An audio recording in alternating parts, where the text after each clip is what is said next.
नमस्ते, प्रणाम, जय सिया राम। आओ उड़ान भरे चैनल में आप सभी का स्वागत है। लो आ गई वो घड़ी जिसका हम सबको इंतजार था। बिल्कुल सही डायरेक्शन में जा रहे हैं। जिस बात का हमें सालों से इंतजार था, जी टीम के सुलेख शर्मा जी और उनकी पूरी टीम की मदद से वो खुशखबरी हमें बहुत जल्दी सुनाई देने वाली है। उससे पहले मैं एक बात कहना चाहूँगी कि आप में से कितने लोगों ने बिल गेट्स को सुना है? देखा है ऐसा तो संभव नहीं है, जानते हैं ये भी संभव नहीं है, पर क्या उनके बारे में थोड़ा बहुत कुछ सुना है? नहीं सुना तो भी कोई बात नहीं, मैं उनके जीवन की एक घटना का जिक्र करने जा रही हूँ। बिल गेट्स जब न्यूयॉर्क के एयरपोर्ट पर थे, तब एक लड़का अखबार देने के लिए आता है और बिल गेट्स को अखबार चाहिए थी, वो लेना चाहते हैं। लेकिन वो उस लड़के को कहते हैं कि बेटा मेरे पास तो पैसे नहीं है, तो मैं इसको नहीं ले सकता हूँ। तो लड़का कहता है कोई बात नहीं, मैं आपको इसको फ्री में दे देता हूँ, आप इसको ले लीजिए। तो बिल गेट्स बहुत धन्यवाद करते हैं और अखबार ले लेते हैं। तकरीबन 19 साल बीतने के बाद जब बिल गेट्स वो बिल गेट्स थे जिनको हम आज के समय में जानते या पहचानते हैं, तो कोई इंसान उनसे ये सवाल पूछता है, क्या आप धरती पर के किसी अमीर इंसान को जानते हैं? तो बिल गेट्स का ध्यान अचानक से अपने 19 साल पहले वाली घटना में चला जाता है। उन्हें याद आता है अचानक से कि किसी ने मुझे अखबार दिया था और मेरे पास पैसे नहीं थे और उस लड़के ने पैसे लिए भी नहीं थे, और उनके अंदर तीव्र इच्छा हो जाती है कि मैं उस लड़के से मिल के आऊँ, और वो उस लड़के को खोज पाते हैं। लड़का जब उनको मिल जाता है तो वो कहते हैं कि बेटे क्या आपने मुझे पहचाना है? लड़का कहते हैं बिल्कुल, आप बिल गेट्स हैं। तो क्या आपको वो घटना याद है जब आपने मुझे अखबार दिया था और पैसे नहीं लिए थे? लड़का कहता है हाँ बिल्कुल, मुझे बहुत अच्छे से याद है। तो बिल गेट्स कहते हैं मैं तुम्हें तुम्हारी उस मदद की कीमत अदा करना चाहता हूँ। तो लड़का जवाब देता है, कहता है कि मैंने जब आपकी मदद की थी तो मैं एक गरीब इंसान था, और जब आप मुझे उसकी कीमत अता करने आए हैं तो आज आपके पास सब कुछ है। क्या आप मेरी उस मदद की बराबरी कर सकते हैं?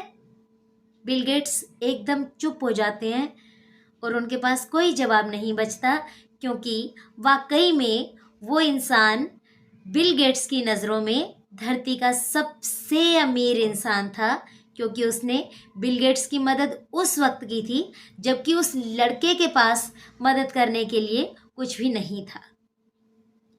तो बात को यूं समझेंगे, कहानी को वास्तविक मोड़ पर मैं लेके आती हूँ कि जब पिछली सरकार के होते हुए सारे लीडर्स के प्रयास विफल होने लगे, तो सुलेख शर्मा नाम का टीचर, जिसकी पत्नी मर चुकी थी और जिसके 2 मासूम बच्चे थे, पूरे अपने घर के हालातों से तड़पा हुआ इंसान हर किसी से उम्मीद करता है कि कोई लीडर आगे आए और गेस्ट टीचर्स का कुछ काम करवा दे, कुछ रास्ता निकाल दे। जब उसने ये देखा कि चारों तरफ कोई रास्ता निकलता हुआ नजर ही नहीं आता, तो वो खुद से हिम्मत रखता है कि अब खुद चल पड़ो। अपनी टीम को संगठित करते हैं और उनकी टीम में भी योग्यता वाले इंसान मिल जाते हैं। योग्यता वाले इंसान उन लोगों को नहीं कहा जाता जिनके पास एम.कॉम, एम.ए, बी.ए, कुछ भी बड़ी बड़ी डिग्रियां होती हैं पढ़ाई लिखाई की। योग्यता वाले इंसान उसको कहते हैं जिसके अंदर परहित की भावना होती है। स्वहित त्याग कर परहित की भावना रखने वाला इंसान ही योग्यताधारी इंसान कहलाता है। और संयोग से सुलेख शर्मा जी के साथ कुछ ऐसे ही लोग जुड़ भी जाते हैं, दिलावर जी जैसे, आज़ाद जी जैसे। और उसके बाद ये लोग, पहले भी मैं बता चुकी हूँ कि किस तरह से हमारे सामने सामने की बात है, सारे गेस्ट टीचर परिवारों को इन्होंने इकट्ठा किया, इकट्ठा करके इन्होंने सत्ता को परिवर्तित करके दिखाया। और उसमें उन्होंने क्या क्या नहीं झेला, मैं थोड़ा सा उसका जिक्र करना चाहूँगी। जब ये इंसान निकल पड़ा ना, तो बीच में कुछ ना कुछ राजनीति करने वाले लोग हो जाते हैं कि भड़काओ किसको, लीडर्स को, इसके एंटी करो, जड़ काटो। मेरे को एक और घटना याद आ गई ये राजनीति के नाम पे, कि 3 टीचर्स थी ऐसे ही कच्ची नौकरी वाले।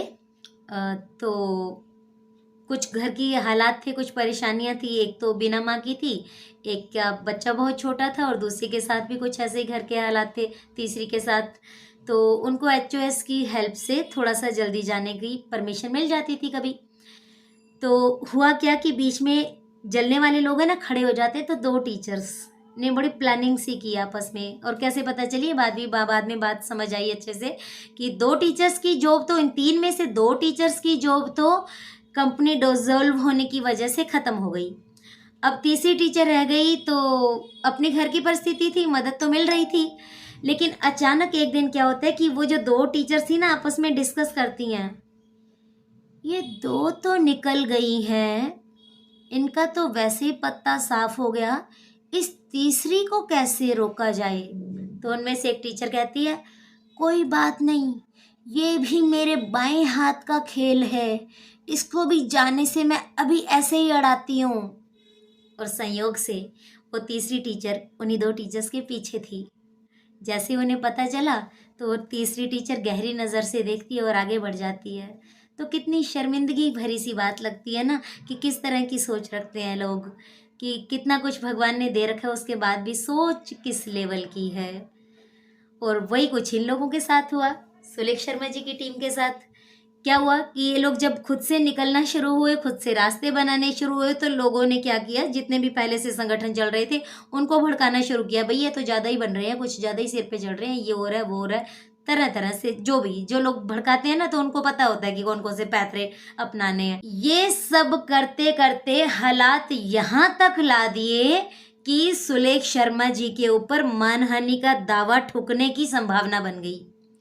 ये तो भगवान जिसको योग्यता देते हैं ना, जिसको लीडरशिप का पद देते हैं, तो उसके अंदर कुछ ना कुछ विवेक जरूर देते हैं। तो वो खुद ही समझे कि ऐसा ना हो कि हमारे हाथ से कुछ गलत हो जाए। जैसे भी परमात्मा ने उनको प्रेरणा की, तो ये इनके ऊपर मानहानि का दावा ठुकते ठुकते रुका। और नहीं तो ऐसा भी हो सकता था कि इनकी खुद की जॉब चली जाए, कि दूसरों की जॉब लाते लाते ऐसे प्रयास करते करते खुद ही की जॉब टारगेट हो जाती। क्योंकि बीच में भड़काने वाले लोग किसी भी लेवल तक गिर जाते हैं, किसी भी लेवल तक गिर जाते हैं। पर ये तो जितने भी संगठन के लीडर्स थे, उनका अपना विवेक रहा, उनका सहयोग रहा, और ये लोग अपने हिसाब से काम करते रहे। जी टीम के सुलेख शर्मा जी और इनकी टीम वाले, तो इन्होंने अपनी मेहनत जारी रखी। अब जारी रखने का परिणाम भी हमारे सामने है, जारी रखने के बीच की कहानी भी हम सबको पता है कि किस तरह से इन लोगों ने 22,000 गेस्ट टीचर्स को जगाया था, किस तरह से इन्होंने अपने पैसे फूंक के तो हम नहीं कहेंगे इस वक्त, मैं फूंक के नहीं कहूँगी, क्योंकि फूके नहीं, वो यूटिलाइज हो गए। फिर भी अपनी जेब से पैसे खर्च करके, अपनी तरफ से सारे इंतज़ाम करके, अपनी तरफ से सारे प्रयास करके, पहले भी ये लोग नेताओं से मिलते रहे, लोगों को अवेयर करते रहे, और अब भी उसके बाद भी, जबकि सत्ता जो है, जिस सत्ता को हम लाना चाहते थे वो आ गई, सत्ता परिवर्तित भी हो गई, और उसके बाद भी इनके कोई प्रयास रुक नहीं गए। इनके प्रयास आज भी वैसे के वैसे जारी हैं। लगातार सुलेख शर्मा जी, दिलावर भैया, आज़ाद भैया, सुनीता बहन, रुकैया बहन, सबके सब बहुत सारे लोग हैं, निर्विकार भैया, सब लगातार डटे रहते हैं। वाकई में मैं देख देख के हैरान हो जाती हूँ कि इतना समय कहाँ से निकाल पाता है इंसान। पर होता क्या है कि जो इंसान 22,000 गेस्ट टीचर्स को अपना परिवार समझ के बैठा हो, उसके लिए समय निकालना फिर बहुत बड़ी बात नहीं रह जाती। तो आप ये देखो कि इसके पीछे संघर्ष कितने होते हैं। पहले तो किसी भी एक नेता से मिला जाता है ना, तो उसका वो सुराग निकाला जाता है, अगर सीधे शब्दों में बोलूँ तो, कि कहाँ से सारी सेटिंग की जाएगी, कब मीटिंग ली जाएगी, फिर उसको ऑनलाइन चेक किया जाता है, ऑफलाइन चेक किया जाता है, फिर सारे लोगों को इकट्ठा किया जाता है, फिर समय सेट किया जाता है, और अपने भी बच्चे नन्हे नन्हे से मासूम से हों, उनको भी एडजस्ट करा के। तो उसके बाद भी एक और चीज़ सुनने में आ जाती है कि ये टीम वाले हैं ना, इनको तो सिर पे चढ़ा दिया है। बड़ा अफ़सोस लगता है, बड़ा अफ़सोस कि एक इंसान किसी के लिए इतना कुछ कर रहा हो और आप उसके लिए ऐसी वर्डिंग यूज़ करते हैं। भई हमारे जितने भी लीडर्स हैं ना, अ, इन्होंने बहुत जूते चप्पलें घिसी हैं, इतना आसान नहीं है जो हमें खुशखबरी सुनाई देने के लिए नज़दीक से आने वाली है। ये लोग घिस मिटे हैं इनके शुरुआत के। बेशक शुरुआत वाले जो प्रयास थे वो सफल नहीं हो पाए, लेकिन मैं अक्सर एक बात बोला करती हूँ कि चट्टान को तोड़ने में आखिरी चोट का ही सहयोग नहीं होता, वो शुरू से लेके आखिर तक की हर चोट का परिणाम होता है कि चट्टान टूट जाती है। ठीक है कि आखिर वाली टीम आती है, वो पूरा दम लगा के, क्योंकि जितना अक्का थका इंसान होता है ना उतना जोश से काम करता है। ये एक फैक्ट होता है, कुदरती घटना हो जाती है। तो ये जी टीम के सुलेख शर्मा जी और इनके साथियों से भी कुछ ऐसा हुआ। पर ये नहीं होता कि कोई भी लीडर हमारा कहीं कुछ करने जा रहा है तो ये सिर पे चढ़ रहा है जी, ये बहुत बन रहा है जी, ऐसी वर्डिंग का इस्तेमाल मत करो प्लीज़। आप हम अगर जा नहीं सकते ना इनके साथ में, तो इनके लिए ऐसा वर्ड बोलें तो मुझे तो ठीक नहीं लगता है। तो मैं आप सबसे भी यही निवेदन करूँगी, किसी के लिए भी ऐसे वर्ड्स का इस्तेमाल ना किया जाए।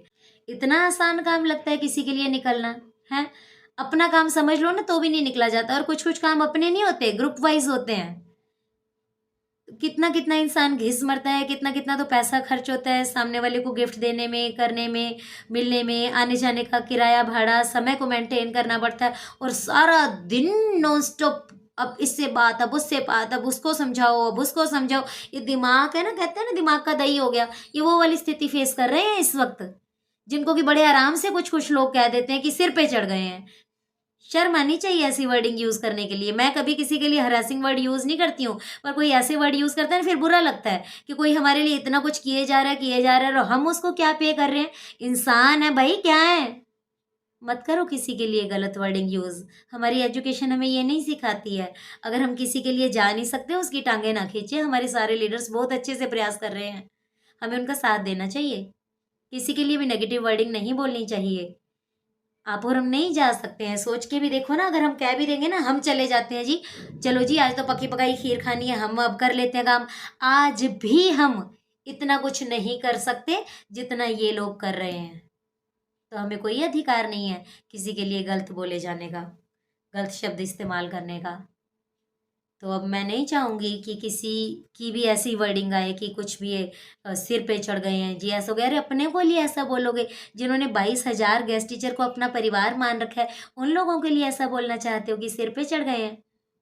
ये सिर पे चढ़ गए हैं या इन्होंने हमें अपने सिर पे बिठा रखा है? एक दिन ठोकर मार देते ना ये लोग, तो पहले तो सत्ता परिवर्तित होने वाली नहीं थी, और उसके बाद इतना जो भागा-दौड़ी हो रही है, इतना जो मर-मिटा जा रहा है, ये सब की संभावनाएँ नहीं थी कि जाओ कर लो अपना काम खुद ही। कोई भी काम करवाने के लिए लीडर्स की मदद की ज़रूरत पड़ती है। इन लोगों ने अगर हमें ठोकर मार दी होती ना, तो आज इतना बड़ा परिवर्तन ना होता, सत्ता ही परिवर्तित ना होती। आज यही परिवर्तित हुई हुई सत्ता हमारे रास्ते खोलने के काम आ रही है ना। और निस्संदेह हमारे सामने एक बहुत बड़ी खुशखबरी बहुत जल्दी आने वाली है, जिसका हम सबको सालों से इंतज़ार था। और ये किसके प्रयास हैं? ये भाई सुलेख शर्मा जी और उनकी टीम के प्रयास है, और बाकी सारे लीडर्स के प्रयास हैं, जितने भी लोग लगे हुए हैं, उन सारे लीडर्स के प्रयास हैं ये। किसी भी लीडर को ऐसा मत बोलो, किसी के लिए गलत वर्डिंग का इस्तेमाल मत करो। मुझे पता होता है कौन-कौन किस तरह की वर्डिंग का इस्तेमाल कर रहा है, मैं बात को काटती नहीं हूँ, मैं बात को टोकती नहीं हूँ, पर मैं फिर भी सबसे निवेदन करूँगी कि इस तरह की अभद्र भाषा का इस्तेमाल मत करें। और अगर आपका काम इस्तेमाल करने का मन करता है, तो एक बार खुद ऐसी मीटिंग्स को होल्ड करके दिखा दें। और ऐसा नहीं हो पाता है, तो किसी के भी काम में उँगलियाँ ना उठाएँ। हमारे लीडर्स बहुत अच्छे से काम कर रहे हैं, बहुत अच्छे से काम कर रहे हैं, जिसका भी प्रतिफल हम सबको ही मिलने वाला है, और बहुत जल्दी मिलने वाला है। तो इतना आसान काम नहीं होता, हर चीज़ को मेंटेन करके चल दिए जी, चल दिए। पूरा-पूरा दिन इंसान थक जाता है, बोल-बोल के ना ये गले बैठ जाते हैं। दिमाग है ना, कहते हैं ना दिमाग का दही हो गया, वो ये वाली हालत फेस करते हैं। इतना कुछ फेस करने के बाद जो माखन खाने को मिल रहा है, वो 22,000 परिवारों को मिल रहा है। कि ये जो लीडर्स बने हुए हैं ऐਵੇਂ ही नहीं है, ये इन्होंने 22,000 परिवारों को अपना परिवार समझ रखा है, इसलिए ये जा रहे हैं। ये अपनी नेतागिरी चमकाने नहीं जा रहे हैं कि हमारा कुछ नाम हो जाएगी। नाम भी तो बिना काम के नहीं होता, सीधी-सी बात है। नाम होने के लिए भी तो काम का होना बड़ा ज़रूरी होता है। काम होता है, चप्पलें टूटती हैं, इंसान घिस मरता है, तब जाके नाम होता है। कोई भी काम करने के लिए लीडर्स की ज़रूरत पड़ती है। बिना लीडर्स के काम नहीं होते। क्या 22,000 कहीं ऐसे जा जा के रश करेंगे? पहले तो आज तक ना हुआ। तो अब जब कुछ होने शुरू हो गया, तो ये भी वर्डिंग बीच-बीच में कुछ-कुछ लोग उठाने लग गए हैं। तो ऐसा मत करो। हमारे जो लीडर्स हैं, वो बहुत अच्छे से काम कर रहे हैं, हमें साफ दिखाई दे रहा है, हमें समझ में आता है। और नेगेटिव वर्डिंग किसी के लिए भी मुझे नहीं अच्छी लग रही है ऐसा सुनने में। मैंने सुना 1-2 लोगों से, मैं नाम नहीं लेती हूँ किसी के भी, मैं पर्दे नहीं खोलना पसंद करती हूँ, कि बात को इशारे में कहा जाए ना, उतने में भी समझ लिया जाए। पर ये कि अपने जो हमें अपना समझ के बैठा है ना, उसके भी थोड़ा बहुत अपने बन के दिखाओ। गिराओ ना उसको, हरास ना करो। हर कोई इंसान है, हर कोई खुश रहना चाहता है, हँसना चाहता है, हर किसी के परिवार है, और वो किसके लिए काम कर रहे हैं? वो हमारे सबके परिवारों के लिए, हम सबके चेहरे पे स्माइल आ सके, इसलिए काम कर रहे हैं। तो भई मैं तो पर्सनली सबको सबको सारे लीडर्स को बहुत-बहुत थैंक्स कहूँगी, उनका बहुत-बहुत मैं साधुवाद करूँगी हमेशा-हमेशा, कि जो इतना-इतना बर्दाश्त कर रहे हैं, इतना-इतना आगे जा रहे हैं, और इतना-इतना आज के टाइम में भी एकता बना के चल रहे हैं। आज हमारी ये एकता ही वहाँ पे जाके काम आ रही है। जितने भी लीडर्स ने अपनी जो एकता बनाई हुई है ना, वही कुछ डिस्कस हो रहा है वहाँ पे, कि सारी बातें, सारी रिपोर्ट तो मेरे तक आई जाती है, तो पता चल रहा है जी ये सारे लीडर्स की एकता का परिणाम है, जो काम हो रहा है बहुत अच्छे से।